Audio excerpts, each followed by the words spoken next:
안녕하세요. 역사 돋보기입니다. 중국 전쟁사 대표적인 전투를 소개해드리는 중국 전쟁사 시리즈 14부입니다. 지난 13부 영상부터는 중국 현대사를 배경으로 한 전투들을 소개해드리고 있습니다. 지난 영상에선 신해 혁명 이후 국민당 정부가 중국 대륙을 다시 차지하는 과정에서 벌어진 군벌들 간의 최대 규모 내전, 중원대전을 소개해드렸습니다. 이번 14부에서는 중일 전쟁 속 전투를 다뤄보고자 합니다. 1937년부터 1945년까지 이어진 2차 세계대전의 또 다른 전역 중 하나였던 중일 전쟁에선 수많은 전투들이 치러졌습니다. 그 중에서도 가장 악명 높은 전투는 역시 이 전투가 아닐까 하는데요. 참혹함에 이미 다물어지지 않는 바로 난징 전투입니다.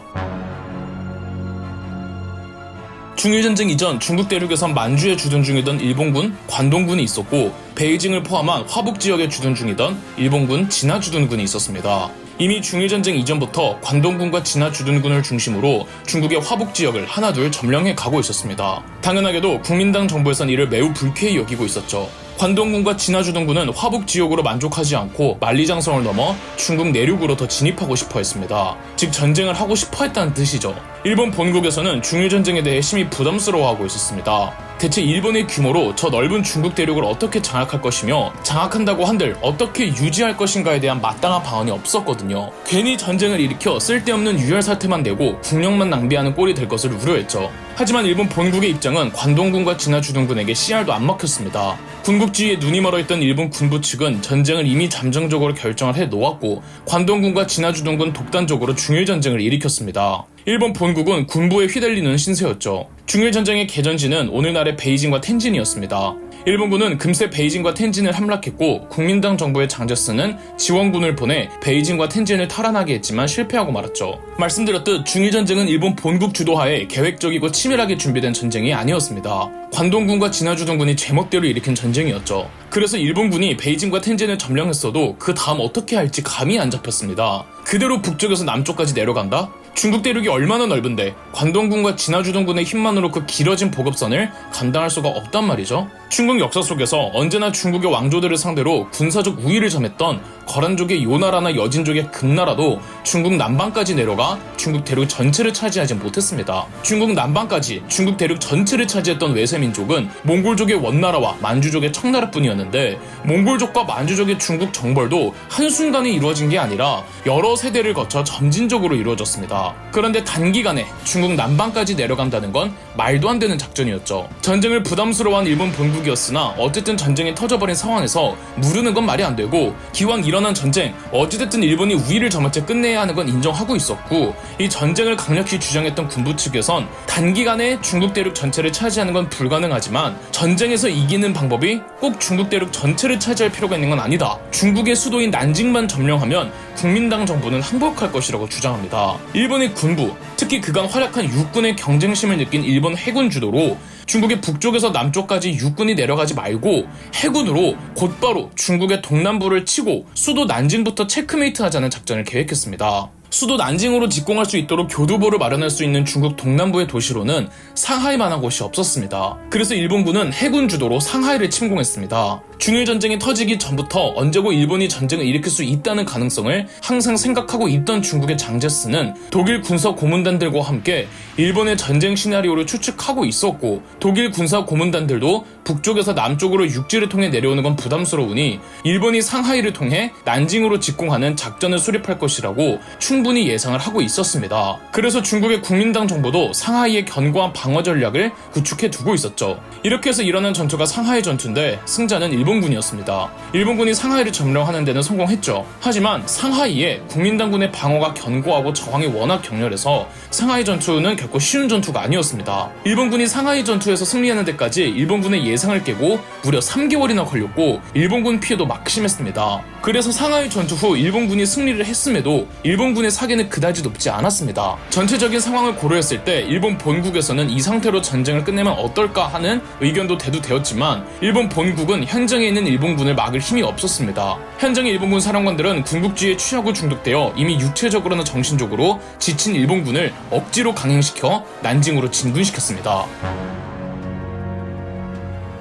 상하이 전투로 인해 전의를 상실하고 피로에 지쳐있는 일본군의 정신 상태는 광기로 변해버립니다. 병사들의 상태를 인지하던 일부 현장 사령관들은 난징 진군에 회의적이었지만 강경파들은 자기들 멋대로 상부 지시가 없어도 그냥 난징으로 향했죠. 이 때문에 일본군의 난징 진군은 조직적이질 못했고 진군하는 일본군은 보급을 충분히 받지 못하고 있었습니다. 보급은 충분하지 못하고 정신적으로는 인간성을 상실하고 있었기에 일본군 병사들은 난징까지 가는 길에 지나치는 도시들을 약탈하는 현지 조달의 방식으로 보급을 했는데 그저 단순한 약탈이 아니라 끔찍한 사륙이 자행됐습니다. 병사들의 고삐 풀린 사륙행위는 일본군 지휘관들조차 당황할 정도였다죠. 한편 국민당 정부에서는 일본군이 수도 난징으로 오고 있다고 하자 1937년 11월 20일 수도를 난징에서 충칭으로 옮기기로 합니다. 충칭으로 수도를 옮기는 건 옮기는 거고 문제는 난징 사수의 전력을 다할 것인가 말 것인가를 두고 의견이 나뉘었습니다. 장제스는 난징을 지키자는 쪽이었습니다. 결국 장제스의 주장대로 난징을 어떻게든 지켜보자는 쪽으로 결론이 났습니다.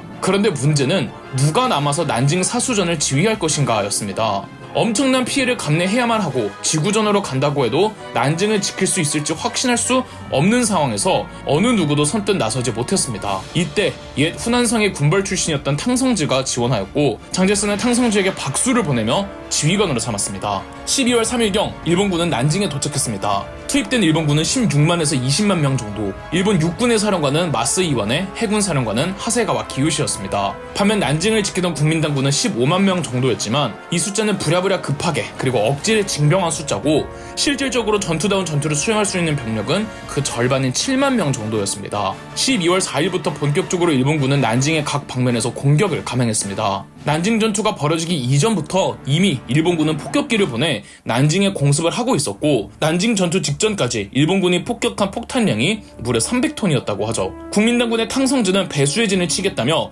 난징에서 다른 도시로 뒤로 빠져나갈 수 있는 다리와 배들을 전부 끊어버렸습니다. 그러니까 민간인들도 피난민이 되지 못한 채 난징에 고립되어 버렸던 거죠. 12월 6일에는 장제스를 비롯해 국민당 정부의 고위 관료들이 비행기를 타고 난징을 탈출했습니다. 난징 전투가 벌어지고는 공습은 물론 난징 외곽에서 퍼붓는 화력은 어마어마했고 난징 내부는 아비규환이었죠. 일본군 육군 사령관 마스의 이완에는 심히 걱정됐습니다. 이제 장교 지휘관들조차 자기들 병사들의 군 기강을 통제하지 못하는 정도가 되고 있었습니다. 연이은 잔혹한 전쟁을 거치며 겨우 살아남은 일본군들은 이미 인간성을 상실한 상태였으며 일사불란하지 않고 각 부대별로 서로 난징으로 들어가려고 끌고 있었습니다. 각 부대 사단장, 대대장, 중대장 등 현장 지휘관들조차 총사령관의 지시를 무시한 채 서로 난징으로 들어가기 위해 억지로 무분별하게 난징으로 진입하기 시작했죠. 도저히 군대라고 보기 어려울 정도의 군율이 잡히지 않은 도적대나 다름없는 대열의 군대였습니다. 12월 10일 10만 명의 일본군이 먼저 난징 시내로 진입했습니다. 탕성즈는 대전차포를 앞세워 일본군 전차를 막는 등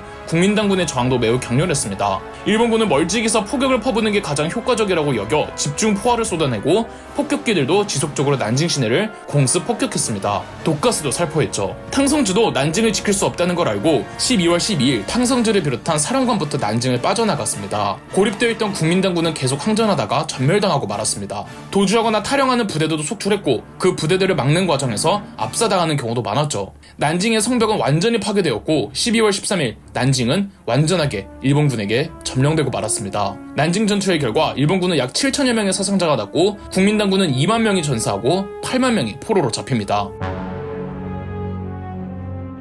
일본군이 난징을 점령했을 때 난징에는 8만 명의 군인과 피난을 가지 못한 시민 25만 명이 있었습니다. 마스 이완에는 개인 건강 때문에 병원에서 치료 중이었고 현장 사령관은 황족 출신의 아사카 야스히코였는데 이 아사카 야스히코는 황군의 병사들이 승리를 기념하고 전리품을 취하는데 누구도 통제할 수 없다며 상관인 마스 이완의 지시를 무시하고 난징에 들어온 일본군을 방목해버렸습니다. 그리고 일본군 병사들에게 난징에 남아있는 잠재적 적들을 사살하라는 명령을 내립니다. 그렇게 1937년 12월부터 1938년 2월 초까지 약 6주간 지옥의 제노사이드가 벌어지니 바로 난징 대학살이죠. 난징 대학살에선 최소 12만 명에서 최대 35만 명이 사망했습니다. 그리고 약 6에서 8만 명의 여성들이 강간당했죠. 시체 대부분은 양쯔강에 유기해버렸습니다. 일본군 장교 2명은 누가 더 빨리 중국인의 머리 100개를 베나 시합을 했으며 일본 군인들 사이에서도 누가 더 많이 더 빨리 죽이나 내기가 일종의 유행이었고 더 창의적인 고문 방법을 생각해내는 놀이를 하기도 했다고 합니다. 난징 대학살의 참상은 구체적으로 말씀드리기엔 심적으로 너무 고통스러워서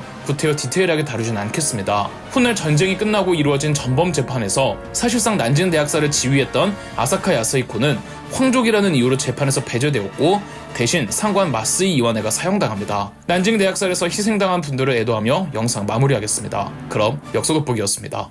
저희 역사돋보기가 멤버십 가입을 시작했습니다. 멤버십 가입을 해주신 분들 덕분에 영상 제작에 큰 도움이 되고 있습니다. 감사합니다. 영상 재미있으셨다면 구독과 좋아요, 알림 설정까지 해주시면 감사드리겠습니다.